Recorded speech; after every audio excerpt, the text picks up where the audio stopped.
I have another paper here, The Truth About Exoplanet False Positives. Here's the little paper. Right there, you'll see. In this paper, two diagrams are shown. One explains what the dogma considers a false positive with reference to exoplanet discovery. The other shows that false positives are not false positives. Basically, a false positive in establishment dogma is a star that orbits another star, but we can't call it an actual discovery because if it's too big as compared to our definition for planet, then it's a false positive. This is a brown dwarf. That's what they consider to be a false star, or brown dwarfs to them are actually also failed stars. And then you have on the bottom right here, that's grazing stellar binaries. So that will turn up in the transit data as being a false positive too, because only a little bit grazes by it, and it mimics what they consider to be a planet. And then you have on the lower left-hand side blended stellar binaries. So you have a binary star with another object orbiting the other star, which then thus orbit each other. So those are also false as well, according to the dogma. There's no other word to really describe their methodology other than dogma. It's unquestioning the assumptions that they make and strict adherence to ideas without any ability to rationally discuss these matters. All rationality is going completely out the window with the dogmatists. And you can, and I did another diagram here to show how irrational they're being. With models, what astronomers do these days is they model things. So if they were to model stellar metamorphosis, dead moons would be a model, Venuses would be a model, Earths would be a model, late ocean worlds would be a model, late Neptunes would be a model, Neptunes would be a model, late gray dwarfs would be a model. They have models for every single individual stage because they have these objects forming as is. There is no evolutionary construct to planet formation in their eyes. In their eyes, planet formation is the planet formed very close to as they are currently observed, and there is no evolutionary aspect to it whatsoever. And you can tell because a lot of the models they draw up only include a specific range of masses. And they only include specific ranges of masses because to them, stars do not lose appreciable mass as they evolve, nor did the planets have huge masses before they evolved to their current state. So keep that in mind.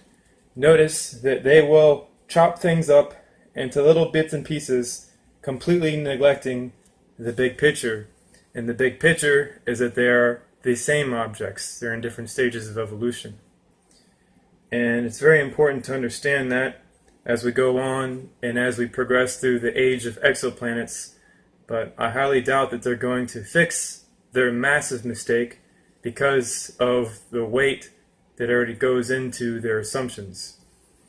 Meaning the train has already left the station. They have too much momentum to go back and to correct their mistakes. They have to completely go through a train wreck process before this is corrected. And I'm just trying to warn them that it's going to happen.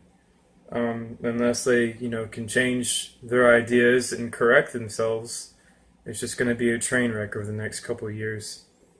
It's going to be very interesting to watch it all go down. That being said, the exoplanet false positives are not false. They're actual stars. If you look here and you see the grazing stellar binaries, clearly one's more evolved than the other. You can take a guess which one's more evolved. It's the smaller one, the oranger one. And that's also included in here. Stellar binaries would just be two stars in different stages of evolution. There would be the yellow one and then the orange one right there. One's just more evolved than the other. One's just older than the other, has lost more mass as it's aged. And what's even cooler about this theory, and this is why I really like it, because it really stretches your mind and to go to different places, is that these objects are already orbiting each other. Now, if we look at this diagram here, we'll notice that if they're really close in age by a couple of tens of millions of years, relatively speaking to other stars, then they will move along the evolutionary diagram together. So then one will be like more orangish and one will be red, and then one will be more brown and lose its spectrum and one will be red. And then depending on how close they are still orbiting each other, you'll have essentially planets orbiting each other. Now, if they evolved greatly and they never lose orbit with one another, there's a very good possibility that you could have two ocean worlds in a binary orbit with each other perpetually for a very, very long time.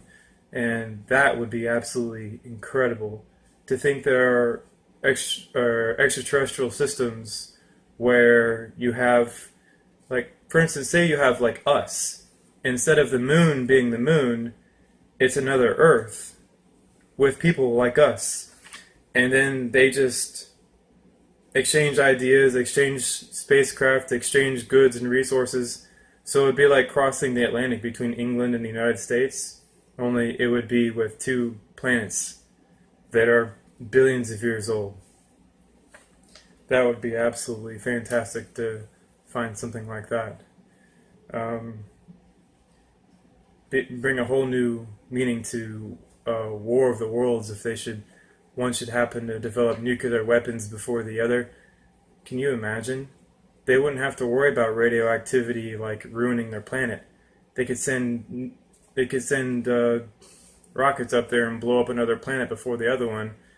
Wait till all the radioactive waste settles, and then they could just steal the resources. I don't know if that's happening somewhere in the galaxy, but that's one hell of a thought. Alright, I think I made this talk long enough. I'm currently editing a lot of the book. I've been really, really working hard at it. And it's absolutely mind-numbing. Looking at the words, reviewing them, trying to piece things together. I can only edit for like an hour or an hour and a half at a time because I just have to pull away from it. My attention span, I can't do it for any more than 2 hours at a time. Alright, y'all take it easy.